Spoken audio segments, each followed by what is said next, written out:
biaya hidup makan itu wah di Solo murah-murah sih. Murah-murah. Iya. Kira-kira berapa? 12.000? 10.000? Soto aja ya. Es teh saumbine. Wes teh soto saumbine. Soto sak minumnya 8.000. Wih, murah banget ya. Dapat dah 8.000.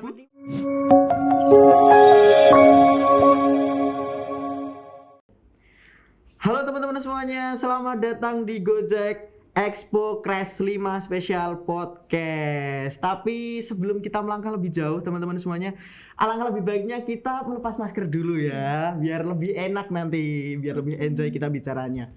Oke, ini kita taruh aja atau giniin gak apa-apa? Gini aja gak apa-apa. Oke, gak apa-apa.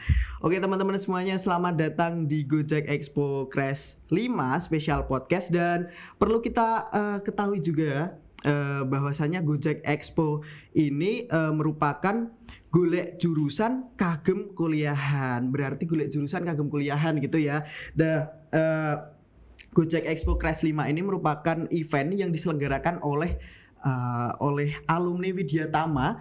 Itu bisa dari angkatan seterusnya ya Mbak. Maksudnya dari angkatan 42, 43, 41 seperti itu. Dan Gojek Expo ini sudah berlangsung selama 5 tahun teman-teman semuanya. Dan tujuan dari Gojek Expo ini sendiri untuk membantu adik-adik kelas atau teman-teman yang berjuang di SNMPTN ataupun di SBMPTN seperti itu. Dan Gojek Expo ini sendiri sudah diselenggarakan oleh Widyatama 42 kemarin, dan hari ini diselenggarakan oleh Widyatama 43, dan sepenuh hati ini dipersembahkan kepada pejuang 2022. Tapi sebelum itu kita perkenalan terlebih dahulu ya.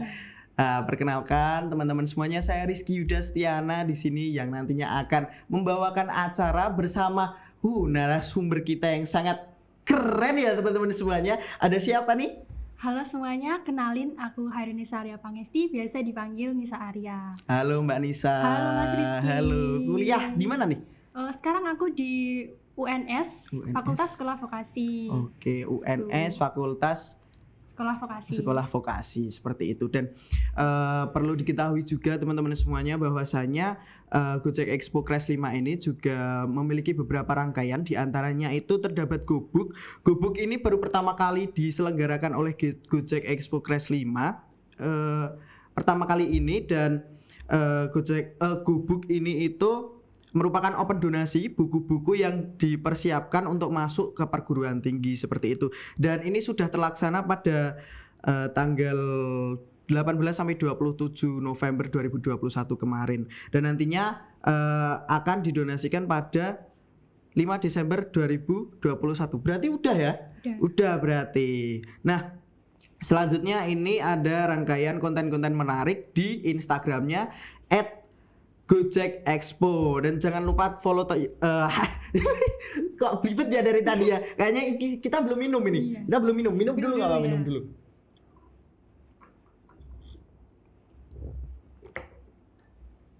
Manis ya. Manis ya. Wis, kayak aku dong. Iya. Oke, lanjut ya teman-teman semuanya. Rangkaian acara yang kedua itu ada konten-konten menarik dari teman-teman Widyatama 43, di mana terdapat konten-konten di Instagramnya @Gojek Expo. Dan selanjutnya itu ada Virtual Expo Campus, di mana nantinya akan ada art steps, dan di art steps tersebut kalian bisa melihat info-info menarik di dunia perkuliahan nantinya yang mungkin bisa berguna buat teman-teman semuanya yang pengen masuk perkuliahan gitu.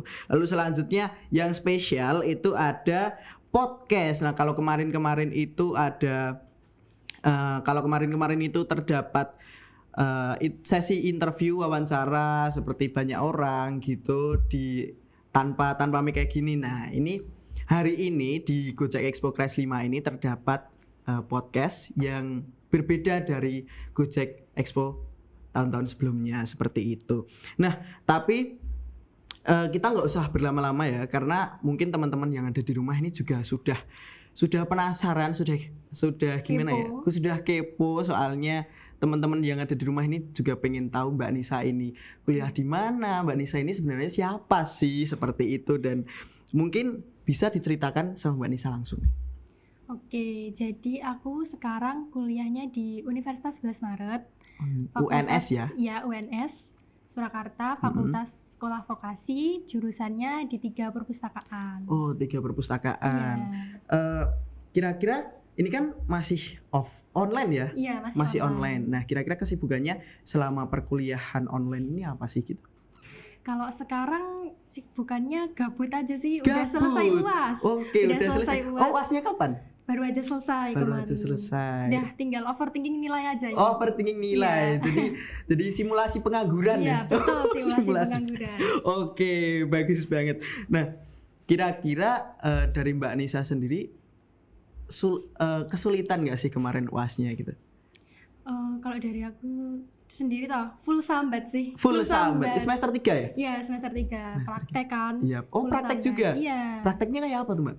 Kalau di perpus sendiri jangan kaget ya teman-teman. Ini jangan di kaget ya, jangan kaget ya. Iya. Kita prakteknya ngoding ya. Ngoding? Iya. Perpustakaan ya padahal? Iya. Tapi ngoding? Iya, ngoding. Ngodingnya apa itu basisnya? Jadi kita tuh disuruh membuat web perpustakaan. Oke. Nah, di situ kita harus ngoding, membuat web itu. Oke, itu ngodingnya menciptakan perpustakaan digital gitu. Oke, itu web codingnya itu basisnya Python atau apa? PHP. Oh, PHP. Yeah. Oke. Jadi buat teman-teman semuanya kalau mau masuk ke apa itu? Mana tadi? Di 3 perpustakaan. Di 3 perpustakaan bisa ya, kalian yang suka ngoding tuh bisa ya masuk ke masuk TI, masuk di 3 perpustakaan aja. Masuk ke D3 perpustakaan UNS ada teman-teman semuanya. Nah, boleh diceritain dong Mbak Nisa, gimana sih awal mulanya kok bisa masuk ke D3 perpustakaan? Terus apa dulu itu sempat ada konflik batin? Konflik batin ya. Mungkin ada konflik batin harus masuk ke UNY, atau ada dari orang tua yang kamu harus masuk ke sini loh, kamu harus masuk ke sini loh. Itu kan ada kan. Nah, coba diceritain, siapa tahu ada. Oke, awalnya itu basicnya ya aku tuh cari jurusan yang nggak mau ada matematikanya. Oke, sama ya berarti. Ya, karena nggak bisa. Oh gitu. Iya, aku baru gapet aja lali loh. Lanjut. Nggak ada matematikanya. Nah, aku searching tuh. Terus aku nemu ilmu perpustakaan. Nah, di situ aku penasaran, apa sih ilmu perpustakaan tuh yang dipelajari apa aja? Gitu. Aku penasaran. Nah, akhirnya aku memilih buat ke ilmu perpustakaan. Nah, tapi sebelumnya itu orang tua aku kayak ragu gitu loh. Aku memilih jurusan ini, terus pengennya tuh aku di pendidikan. Tapi aku udah coba daftar di pendidikan, iya. Itu nggak keterima. Oh, nggak keterima. Iya. Boleh tahu pendidikan apa sebelumnya? Sebelumnya daftarnya pendidikan geografi. Geografi, oke. Ya, udah nyoba beberapa kali di SNM pendidikan geografi, Mandiri juga pendidikan geografi, tapi nggak keterima. Mungkin jalannya bukan di situ. Iya, mungkin jalannya bukan di situ. Mungkin jalannya lebih ke D3 perpustakaan itu tadi ya, biar di sekolah vokasi. Biar mungkin siapa tahu Tuhan itu ngasih ke D3 perpustakaan biar kamu bisa ngoding gitu ya. Biar bisa ngalahin anak-anak TI lainnya yang bisa ngoding anak gitu. Anak TI aja kaget. Anak perpus kok ada ngodingnya ini. Jujur aku juga kaget tadi. Soalnya biasanya aku kirain ya perpustakaan tuh terus kayak buku terus ngelis gitu, ajar-ajar gitu. Ternyata enggak ya. Ternyata ada codingnya juga buat website seperti itu. Oh, keren ya teman-teman semua.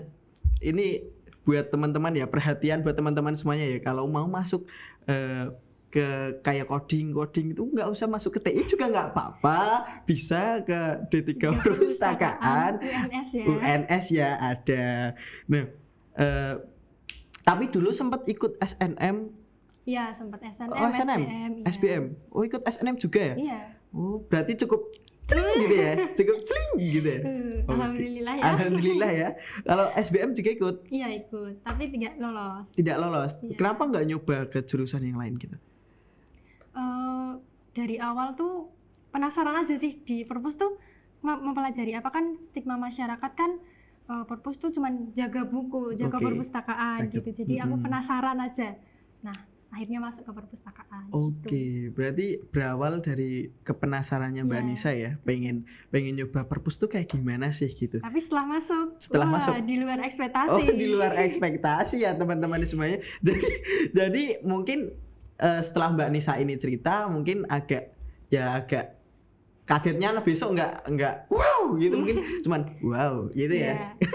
Oke, nggak apa-apa. Tapi pas SBM nih kan milihnya pendidikan geografi kan? SM juga? Iya. Kenapa pas SBM itu tahu kalau nggak diterima di pendidikan geografi, kenapa SM-nya milih pendidikan geografi lagi? Karena kan gini ya, ibu kan nyuruhnya di pendidikan. Dan aku minatnya itu di geografi aja, kalau pendidikan nggak mau yang lain. Itu mentok banget nih. Pendidikan geografi udah mentok banget. Oh, jadi di satu padukan ya? Antara ibu dan juga anak. Jadi ibunya pengen pendidikan, Mbak Nisanya pengen geografi gitu. Oke, keren juga. Tapi buat teman-teman semuanya nih, kalau boleh saran itu kuliah itu manut aja sama passion kalian. Itu kalau dari aku sih. Kita kan juga udah semester 3 ya, sama-sama semester 3 ini. Kalau dari aku itu, soalnya nanti ditakutkan kalau kita itu kuliahnya nggak sesuai dengan passion kita, itu berhenti di tengah jalan. Itu malah kasihan orang tua ya. Pusing, kasihan orang tua soalnya udah bayar juga, tapi ternyata nggak sesuai sama minat bakat kita, pusing. Udah keluar uang banyak. Juga kita sendiri. Iya, yang betul. Pusing kita sendiri. Betul, yang menjalanin itu kan kita sendiri. Nanti bukan orang tua kita. Ya boleh ya kalau ikut saran dari orang tua, tapi alangkah baiknya kalau saran dari aku sih ikut passion kita seperti itu. Nah, aku pengen tanya nih, Mbak. Kalau dari stigma masyarakat, ini kan kalau perpustakaan itu kan kamu sering di perpustakaan gitu nggak? Iya, sering banget sih. Nah, itu gimana sih caranya biar Mbak Nisa ini bisa pede dari dari orang-orang yang memiliki stigma seperti itu dan mungkin menyakiti hati Mbak Nisa, gimana sih caranya biar bisa pede itu? Kalau dari aku sih yang penting yakin sama pilihan kita sendiri. Karena yang menjalanin prosesnya itu juga kita. Dan bodo amat aja sama omongan-omongan di luar sana yang malah membuat kita tuh nggak berkembang gitu loh. Kalau kita yakin pasti Allah ngasih jalan. Dan semua itu ngalir aja gitu. Ngalir. Ya, betul. Betul juga ya. Tadi bisa ditangkap juga dari Mbak Nisa, kalau pede aja nggak usah meduliin apa omongan dari masyarakat sekitar, biar kita yang menjalani dan biar Allah yang ngasih jalannya gitu, ngalir gitu aja. Yang penting kita berkembang, fokus sama jalan kita sendiri. Mbak Nisa, aku lupa tanya sih, Mbak Nisa udah ngekos? Udah ngekos di Solo ya. Di Solo. Kira-kira mungkin kan dari teman-teman yang ada di rumah pengen tahu nih biaya hidup selama berkuliah di Solo dan juga UNS ini berapa sih? Soalnya kan teman-teman juga pasti aku pengen kuliah di UNS tapi aku takut uang sakuku kurang gitu. Nah, kira-kira kalau boleh ya bisa diceritain nggak? Kalau biaya hidup di Solo sih kalau mau hemat bisa banget karena di Solo itu aku jujur aja murah-murah ya di sana. Oh, murah-murah ya? Iya. Jadi yang penting kalian bisa memanajemen uang kalian, nggak boros. Nah itu aja. Kalau masalah biaya hidup makan itu di Solo murah-murah sih. Murah-murah. Ya. Kira-kira berapa? 12.000? 10.000? Soto aja ya. Es teh saumbine. Soto saumbine. Soto sak minumnya 8.000. Wih, murah banget ya. Dapat dah 8.000 buat teman-teman semuanya kalau mau nyoto bisa langsung ke Solo. Ya. Soto 8.000 dapat. Soto 8.000 dapat buat teman-teman yang penyuka soto bisa langsung berkuliah di UNS. Jadi tujuan kalian untuk berkuliah di UNS itu nyoto, teman-teman. Nyoto 8.000 saumbini ya. Waduh, keren banget. Berarti Mbak Nisa nyoto setiap hari ya ini. Bisa dibilang begitu sih. Nyoto setiap hari ya teman-teman semuanya. kecut. Nah, tadi kan juga Mbak Nisa udah cerita mengenai biaya hidup, terus D3 vokasi itu kalau Mbak Nisa dapat kayak omongan-omongan gak enak. Nah, ini kan aku pengen tahu juga. Tadi kan soal perpustakaannya, prodinya. Prodi. Sekarang aku pengen tahu nih mengenai D3 vokasi. Soalnya kan teman-teman yang ada di rumah juga mungkin dapat stigma dari masyarakat itu kalau D3 ngopo sih sekolah D3 gitu kan. Ngopo rasisan S1 gitu kan. Betul banget. Kenapa enggak sekalian S1? Kenapa harus D3? Nanggung gitu kan. Nah, kalau menurut Mbak Nisa, pandangan menurut Mbak Nisa ini mengenai sekolah vokasi atau D3 ini gimana sih gitu? Kalau dari aku vokasi itu keren banget sih. Jadi kita di vokasi itu lebih banyak prakteknya daripada teorinya. Jadi buat kalian yang suka praktek, cocok banget masuk sekolah vokasi. Terus kita juga lulusannya itu disiapkan untuk siap kerja. Langsung terjun ya? Ya, langsung terjun ke lapangan dan disiapkan untuk siap kerja.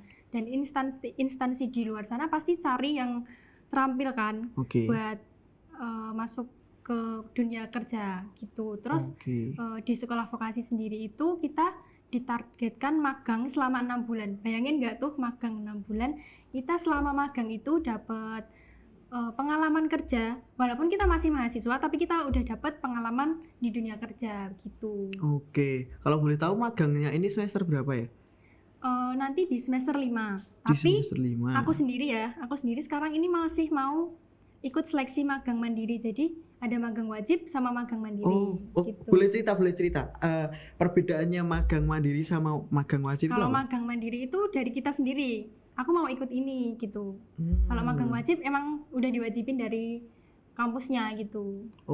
Jadi kalau magang wajib itu diwajibkan dari kampus, tapi kalau magang mandiri itu tapi sama semester 5. Di semester 5 kalau mandiri. Aku sendiri besok mulai semester 4 bisa magang mandiri.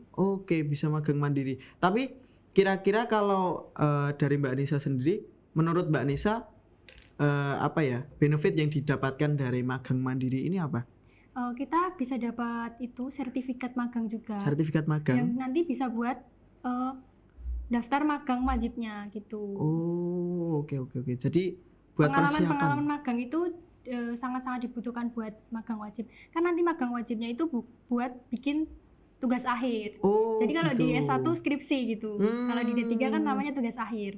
Begitu. Jadi kalau di vokasi itu bukan skripsi ya, tapi tugas akhir. Dan tugas akhirnya itu dari magang. Iya, betul. Kalau S1 itu tadi skripsi ya, teman-teman. Jadi kalau dari Mbak Nisa, menurut Mbak Nisa nggak apa-apa ya sekolah D3 vokasi. Lagian kita kayak tadi kita juga yang jalanin, dan kalau lebih pengen siap ke dunia kerja ya udah ambil vokasi aja D3. Tapi D4 juga ada kan, Mbak? Iya, D4 juga ada. D4 itu sekarang setara S1 kan? Iya, sarjana terapan. Iya, sarjana terapan. Itu tadi ya teman-teman, kalau pengen lebih pengen lebih siap ke dunia kerja, mungkin kalian bisa ambil ke vokasi, karena di vokasi itu banyak prakteknya ya. Banyak prakteknya. Tapi kalau di sarjana di S1 itu lebih banyak teorinya. Seperti itu. Dan tadi juga sudah dijelaskan sama Mbak Nisa, nggak usah takut karena sekolah di Solo di UNS itu murah. Aman. Kosnya juga murah. Kosnya juga dapat berapa? Spill nih. Spill nggak apa-apa, biar teman-teman tahu dong berapa sih gitu. Kalau kosku sendiri ya, itu budget 500.000, itu udah kamar mandi dalam, dapat kasur, meja sama wifi. Wih, 500.000 loh coy.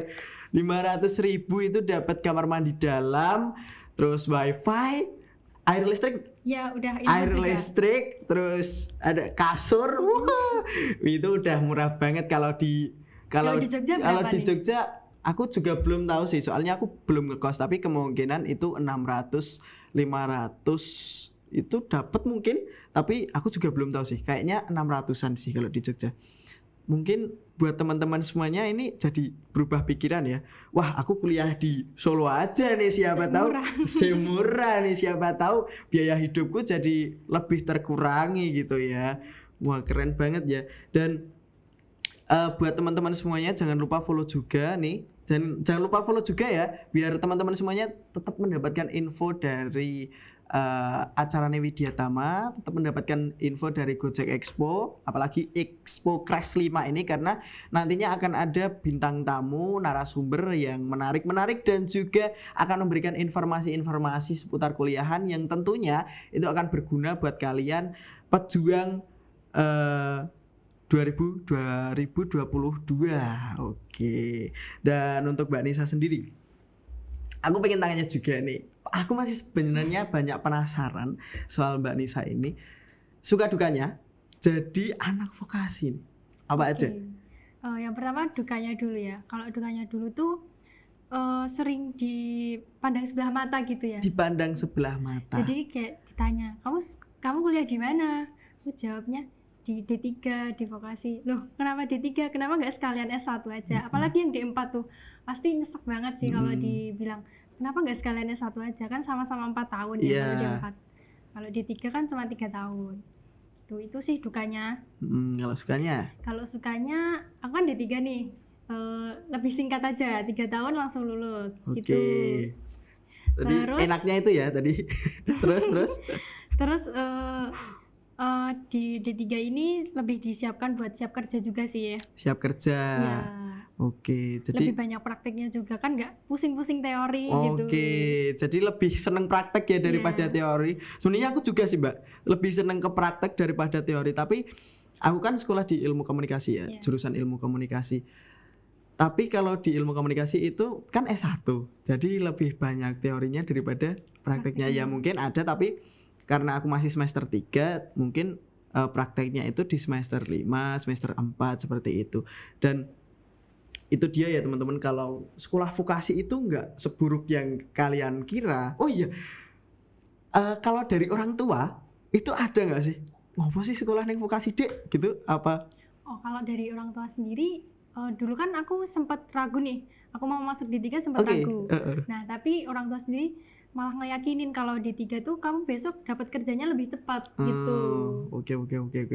Tapi tetap mendukung kan? Iya, tetap mendukung kan. Oke. Kalau tetap mendukung sih nggak apa-apa sih. Soalnya nanti ditakutkan itu udah nggak nggak pendidikan geografi kayak yang diminta sama orang tuanya, terus nggak dapat dukungan. Nah, itu sakit ya. Nah, buat orang tua yang ada di rumah itu saran aja dari kami mungkin kalau dari kami yang menjalani perkuliahan gitu ya, mungkin saran aja dari kami, biarkan anak itu memilih perkuliahannya sendiri ya, walaupun pilihan mereka itu harus tetap diarahkan, tapi biarkan anak-anak itu memilih apa yang sudah menjadi passionnya, karena kasihan juga kan nanti kalau anak kalian itu udah sekolah tapi kurang minat di jurusannya, akhirnya malah berhenti atau meletre asik eman duitnya, atau kasihan bapak ibu yang ada di rumah ini membiayai seperti itu. Dan kasihan juga sama anak-anaknya yang pusing pusing gara-gara wah aku sekolah nih ngerasa tak senengi ya gitu. Wis ora sesuai minat. Apalagi teman-teman nih kan, kalau kita kurang sesuai sama minat kita, teman-temannya itu juga susah kan. Kita cari teman itu juga susah kan. Ngejalaninnya juga berat. Apalagi kalau anak itu mungkin ngerasa bertanggung jawab sama keluarganya, itu mungkin udah dibiayai, masa ora tak terus tanggungan, kayak merasa beban tersendiri seperti itu.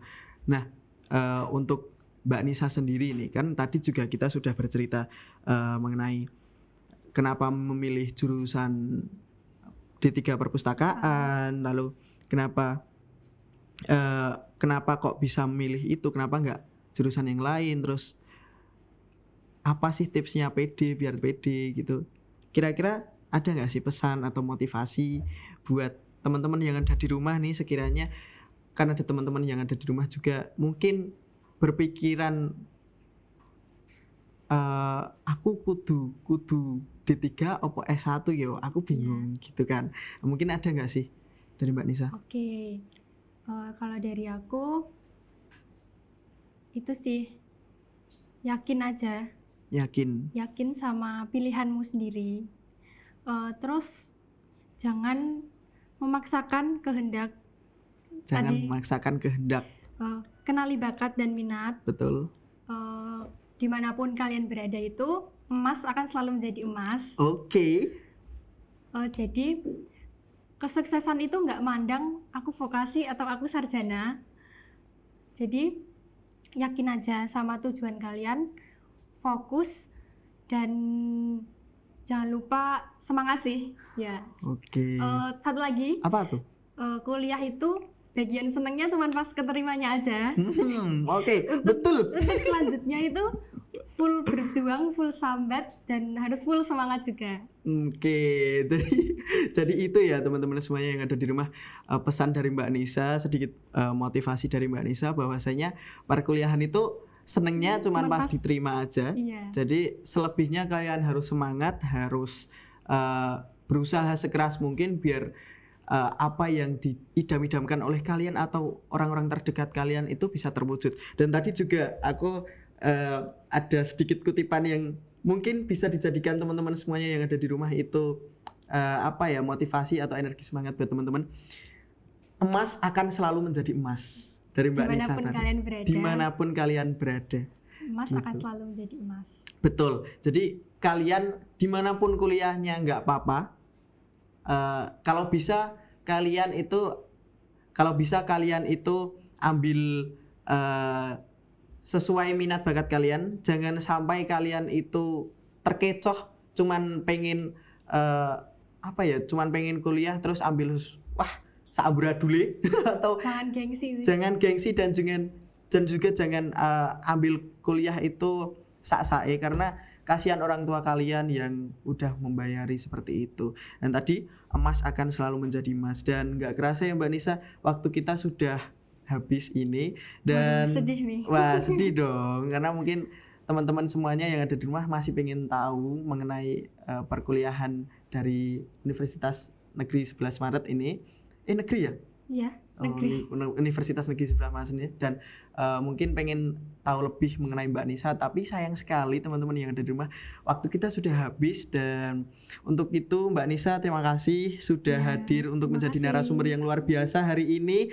Dan untuk teman-teman yang ada di rumah, jangan lupa masih ada narasumber-narasumber yang keren dan pastinya bisa menginspirasi kalian semua yang akan masuk ke jenjang perkuliahan. Jadi tetap stay tune terus di acara Widya Tama dan dadah. Dadah.